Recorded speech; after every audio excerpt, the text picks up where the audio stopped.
Bharat, Australia আর ইংল্যান্ডকে বলা হয় ক্রিকেট বিশ্বের তিন মোড়ল, কিন্তু খাতা কলমে আসলে মোড়ল কেবল ভারতই। অর্থ, প্রভাব কোনো হিসেবেই তাদের ধারে কাছে নেই কেউ। শরীরী ভাষাতেও সে দম্ভ স্পষ্ট ভারতীয় ক্রিকেটারদের। এবারের অস্ট্রেলিয়া সফরে যেন প্রভাব প্রতিপত্তি প্রদর্শনের পাল্লা দিচ্ছে তারা।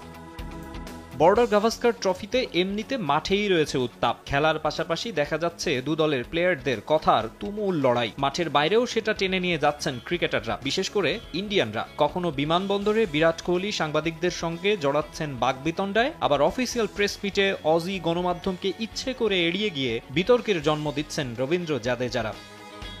এসবের মাঝে বিতর্ক উস্কে দিলেন অস্ট্রেলিয়ান ক্রিকেটাররা। মেলবোর্নে চতুর্থ টেস্টের আগে এক মিডিয়া সেশনে ভারতীয় ক্রিকেট, বিসিসিআই ও আইসিসি নিয়ে কিছু প্রশ্ন করা হয়। সে সময় স্টিভেন স্মিথ ইন্ডিয়ান বোর্ডকে বিশ্ব ক্রিকেটের নিয়ন্ত্রক সংস্থার চেয়েও শক্তিশালী বলেন। আবার ট্রাভিস হেড বলেন আইসিসি শক্তিশালী, তবে বিসিসিআই ক্রিকেটের শাসক। একই রকম উত্তর দেন অ্যালেক্স ক্যারি, উসমান খাজারাও।